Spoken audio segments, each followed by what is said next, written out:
കേന്ദ്രത്തിൽ നരേന്ദ്രമോദി നയിക്കുന്ന BJP സർക്കാർ അല്ലെങ്കിൽ ദേശീയ ജനാധിപത്യ സഖ്യത്തിൻ്റെ സർക്കാർ മൂന്നാമത് അധികാരത്തിൽ വന്നതോടുകൂടി ഈ രാജ്യത്ത് ന്യൂനപക്ഷങ്ങൾക്ക്, പ്രത്യേകിച്ച് മുസ്ലിങ്ങൾക്ക് യാതൊരു നിവൃത്തിയുമില്ലാതായി എന്നാണ് പൊതുവെ ആളുകൾ പറഞ്ഞുകൊണ്ടിരിക്കുന്നത്. നമ്മുടെ മീഡിയ വൺ ചാനലും മാധ്യമം, സുപ്രഭാതം, ചന്ദ്രിക, സിറാജ് മുതലായ പത്രങ്ങളുമൊക്കെ ഇത് ദിവസേന ആവർത്തിക്കുന്നുണ്ട്. അവർ പറയുന്നതിലും കുറച്ച് കാര്യമുണ്ട്. ഇന്ത്യ രാജ്യത്തിന് സ്വാതന്ത്ര്യം കിട്ടിയ ശേഷം ഇതാദ്യമായിട്ട് ഒറ്റ മുസ്ലിം പോലും ഇല്ലാത്ത ഒരു കേന്ദ്ര മന്ത്രിസഭ നിലവിൽ വന്നിരിക്കുകയാണ്. മന്ത്രിയാക്കണമെന്ന് ആഗ്രഹമുണ്ടെങ്കിൽ പോലും പറ്റുകയില്ല. കാരണം അവർക്ക് രാജ്യസഭയിലും ഇല്ല, ലോക്സഭയിലും ഇല്ല ഒരൊറ്റ മുസ്ലിം അംഗം. MLA MP ആയിട്ട് വേണമല്ലോ മന്ത്രിയാകാനായിട്ട്. അപ്പോൾ MP മാരില്ല. ജനതാദൾ യുണൈറ്റഡിലോ മറ്റോ ഏതോ ഒരു മെമ്പറുണ്ട്. പക്ഷേ അയാളെ മന്ത്രിയാക്കണമെന്ന് ആ പാർട്ടിയുടെ നേതാവ് നിതീഷ് കുമാറിന് തോന്നിയില്ല. അപ്പോൾ ഒറ്റ മുസ്ലിം പോലും ഇല്ലാതെയും കേന്ദ്ര മന്ത്രിസഭ രൂപീകരിക്കാൻ കഴിയുമെന്നും ഭരിക്കാൻ കഴിയുമെന്നും ഒക്കെ നരേന്ദ്രമോദി തെളിയിച്ചു. ഇത് മറ്റെല്ലാ രംഗങ്ങളിലും കൂടിയും കുറഞ്ഞും തുല്യ നിലയിൽ ബാധകമാണ്. ഒരു വ്യത്യാസവുമില്ല. ഇതിന് ഒരേ ഒരു വ്യത്യാസം, ഒരേ ഒരു അപവാദം എന്ന് പറയാവുന്നത് രാജ്യത്ത് മുസ്ലിം ജനവിഭാഗത്തിൽ നിന്ന് 2 പേരെ ഗവർണർമാരാക്കി വച്ചിട്ടുണ്ട് എന്നുള്ളതാണ്. ഗവർണർക്ക് യഥാർത്ഥമായി യാതൊരു അധികാരവുമില്ല, ആലങ്കാരികമായ ഒരു പദവിയാണ്. എന്നാൽ അത്യാവശ്യം സംസ്ഥാനത്ത് കുത്തിത്തിരിപ്പുണ്ടാക്കാനുള്ള സ്വാതന്ത്ര്യവും അവകാശവും അവർക്ക് കൊടുത്തിട്ടുണ്ട്. പ്രത്യേകിച്ചും കേന്ദ്രം ഭരിക്കുന്ന പാർട്ടിക്കാരന് ആയിരിക്കും ഗവർണർ എന്നുള്ളതുകൊണ്ട് മറ്റൊരു പാർട്ടിയാണ് സംസ്ഥാനം ഭരിക്കുന്നതെങ്കിൽ ഇവർ സ്വാഭാവികമായിട്ട് ഇടങ്കോലിടും. ഇപ്പോൾ ഗോവ ഗവർണറായിരിക്കുന്ന ശ്രീധരൻപിള്ളയ്ക്ക് ഇടങ്കോലിടേണ്ട ആവശ്യമില്ല. അതേ രാജ്ഭവനിലിരുന്ന് കഥ, കവിത, ഉപന്യാസം, നാടകം ഇതൊക്കെ എഴുതിക്കൊണ്ടിരിക്കുകയാണ്. ഇപ്പോൾ 250 പുസ്തകം കഴിഞ്ഞു, 300ൻ്റെ അടുത്തെത്തി. ഇംഗ്ലീഷിലും ഹിന്ദിയിലും തെലുങ്കിലും മലയാളത്തിലും കൊങ്കണി ഭാഷയിലുമൊക്കെ പുള്ളി എഴുതിക്കൊണ്ടേയിരിക്കുകയാണ്. അദ്ദേഹത്തിന് അത് ചെയ്യാം. കാരണം സംസ്ഥാനം ഭരിക്കുന്നത് BJP സർക്കാരാണ്, ശ്രീധരൻപിള്ളയും BJP-യാണ്. നേരെ പറഞ്ഞ് ആനന്ദബോസിന് കഥ എഴുതണമെന്ന് ആഗ്രഹമുണ്ടെങ്കിൽ പോലും പറ്റില്ല. കാരണം സംസ്ഥാനം ഭരിക്കുന്നത് തൃണമൂൽ കോൺഗ്രസ്സാണ്, അതിനേക്കാളുപരി മമതാ ബാനർജിയാണ്. അപ്പോൾ എല്ലാ സ്ഥലത്തും അദ്ദേഹത്തിൻ്റെ കണ്ണെത്തണം. അതുകൊണ്ട് പുള്ളി ഇത് സംസ്ഥാനത്ത് ക്രമസമാധാന പരിപാലനത്തിലും മറ്റു കാര്യങ്ങളും മാത്രം ശ്രദ്ധിച്ച് മുന്നോട്ട് പോവുകയാണ്. കഥ എഴുതാൻ താല്പര്യമില്ലാണ്ടല്ല, പ്രതിഭയില്ലാത്തതുകൊണ്ടല്ല, പേനിലും മഷയില്ലാത്തതുകൊണ്ടല്ല, എഴുതാൻ സമയമോ സൗകര്യമോ സന്ദർഭമോ കിട്ടാത്തതുകൊണ്ടാണ്. ഈ മുസ്ലിം സമുദായത്തിൽ നിന്നുള്ള 2 ഗവർണർമാർ, ഒരാൾ തീർച്ചയായിട്ടും മുൻ സുപ്രീം കോടതി ജഡ്ജി അബ്ദുൾ നസീറാണ്, കർണാടകക്കാരനാണ്. പുള്ളിയാണ് ഈ അയോധ്യ കേസിൽ ചരിത്രപരമായ വിധി അതിൽ വിയോജിക്കാതെ അതിനോട് യോജിച്ച ഒരു ന്യായാധിപനാണ്. റിട്ടയർ ചെയ്തതിൻ്റെ 4ാം പക്കം പുള്ളിക്ക് ആന്ധ്രാപ്രദേശിൽ ഗവർണറായിട്ട് കിട്ടി. ആന്ധ്രാപ്രദേശിൽ ഇടങ്കോലിടേണ്ട ആവശ്യമില്ല. കാരണം അവിടെ ഭരിക്കുന്നത് ചന്ദ്രബാബു നായിഡുവാണ്. ബാബുവിന് ഇടങ്കോലിട്ടാൽ എന്ത് പറ്റും? കേന്ദ്രമന്ത്രിസഭ നിലംപതിക്കും. അതുകൊണ്ട് അവിടെ യാതൊരു പ്രശ്നമില്ല.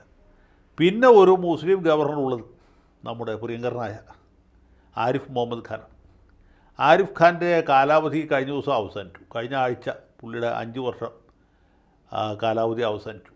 അപ്പോൾ ഈ CPM-കാർ ഇങ്ങനെ കലണ്ടർ നോക്കിക്കൊണ്ടിരിക്കുകയാണ്.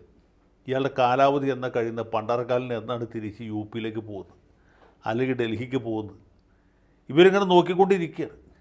പക്ഷേ എന്തു ചെയ്യാം, പുള്ളിയെ കാലാവധി കഴിഞ്ഞെങ്കിലും പുതിയ ആൾ നിയമിച്ചിട്ടില്ല. അപ്പോൾ ഭരണഘടന അനുസരിച്ച് പുതിയൊരു ഗവർണർ വന്നവർ ഇദ്ദേഹത്തിന് തുടരാം. അത് എത്ര കാലം വേണമെങ്കിൽ തുടരാം. പണ്ട് നമ്മുടെ MM ജേക്കബ് സാറ് മേഘാലയയിൽ ഗവർണറായിരുന്നപ്പോൾ ഇങ്ങനെയായിരുന്നു. അദ്ദേഹത്തെ മാറ്റും എന്ന് വിചാരിച്ചു. പക്ഷേ വാജ്പേയി മാറ്റിയില്ല. കാരണം ഇവർ പഴയ കമ്പനിയാണ്.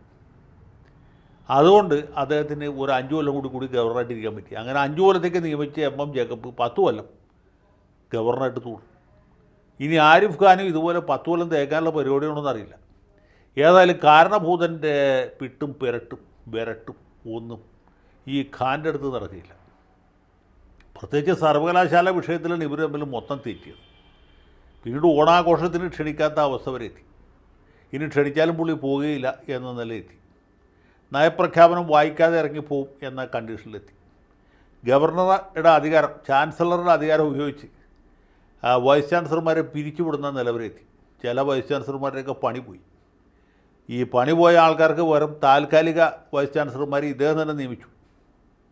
എല്ലാത്തിനും ഉപരി SFIക്കാർ എന്ന് പറഞ്ഞ നമ്മുടെ നാട്ടിലെ ധീര വിപ്ലവകാരികൾ ബ്ലഡി ക്രിമിനൽസ് എന്ന് വിളിച്ചു. അത് കേട്ട് എത്തപ്പൈക്കാർ, അവരുടെ ധീര വീര ശൂര പരാക്രമ പാരമ്പര്യം മറന്ന് ഓടി രക്ഷപ്പെടുന്ന കാഴ്ച വരെ നമ്മൾ കണ്ടിട്ടുണ്ട്. അപ്പോൾ ഇങ്ങനെയുള്ളൊരവസ്ഥയിൽ കൂടി കടന്നു പോവുകയാണ്. അപ്പോൾ ഇയാൾ എങ്ങനെയെങ്കിലും ഒന്ന് പോകില്ലോ എന്ന് വിചാരിച്ചാണ് SFIക്കാരും DYFIക്കാരും മാർക്സിസ്റ്റുകാരും ഒക്കെ കാത്തിരുന്നത്.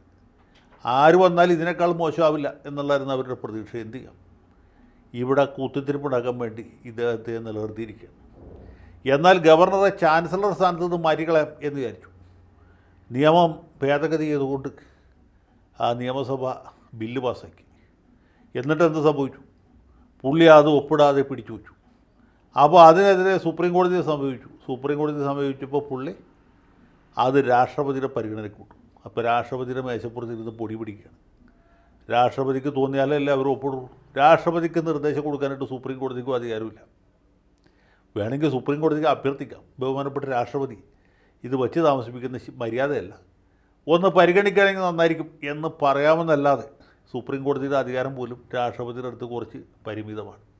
അപ്പോൾ ഇങ്ങനെ CPMകാരെ കൊണ്ട് നക്ഷത്രക്കാലം എണ്ണിച്ച ഈ ആരിഫ് ഖാൻ എന്ന് പറഞ്ഞ മഹാക്രൂരൻ പൈശാചികമായ രീതിയിൽ അല്ലെങ്കിൽ നീചമായ രീതിയിൽ SFIക്കാരെയും DIFIക്കാരെയും CPMകാരെയൊക്കെ നിതരാം പീഡിപ്പിച്ചുകൊണ്ടിരിക്കുന്ന ഈ മാന്യദേഹം അദ്ദേഹം പോകും എന്ന് ഇവർ പ്രതീക്ഷിച്ചാൽ എന്താ തെറ്റ്?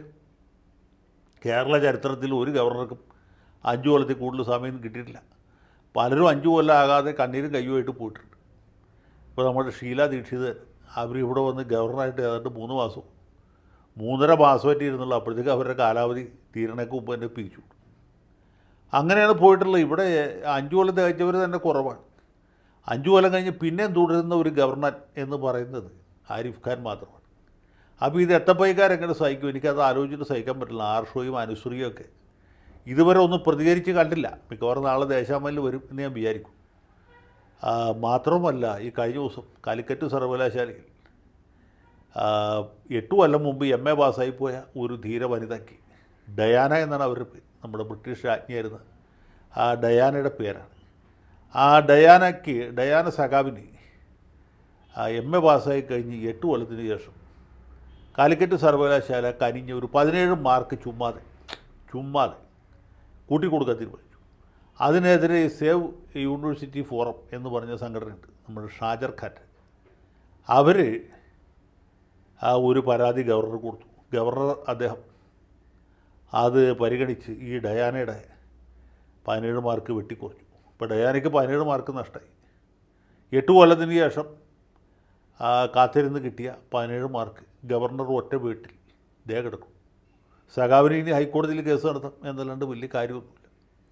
അപ്പോൾ ഇങ്ങനത്തെ ഒരു ഗവർണർ, ഇങ്ങനത്തെ ഒരു ചാൻസലർ കേരള സംസ്ഥാനത്തിന് തന്നെ അവമാനമാണ് എന്ന് പറയാതിരിക്കാൻ നിവൃത്തിയില്ല. അപ്പോൾ SFIക്കാരിൻ്റെ ഇപ്പോൾ എന്താ ചെയ്യേണ്ടത് വെച്ചാൽ, ഇപ്പോൾ ഓണത്തിന് കോളേജും സ്കൂളൊക്കെ അടക്കുന്ന തിരക്കാണ്. അത് കഴിയുമ്പോഴത്തേക്കും വമ്പിച്ച ഒരു സമര പരിപാടി ആസൂത്രണം ചെയ്യണം. രാജ്ഭവനിലേക്ക് മാർച്ച് ചെയ്യണം. Your dal will not cook here എന്ന് കേരളത്തിലെ എല്ലാ കലാലയങ്ങളിലും എഴുതി വെക്കണം. അത് കണ്ട് നാണം കെട്ടും ഈ ഖാൻ ജോലി രാജിവെച്ച് പോവും എന്നാണ് നമ്മൾ പ്രതീക്ഷിക്കുന്നത്. ഏതായാലും ആർഷോയ്ക്ക് വലിയൊരു സമരത്തിന് സ്കോപ്പുണ്ട്, വിട്ടുകൊടുക്കരുത്. സഖാബി, ധീര സഖാബി, ധീരതയോടെ നയിച്ചോളൂ. ആരിഫ് ഖാൻ്റെ പുക കണ്ടിട്ട് നമ്മുടെ സമരം നിർത്താവും.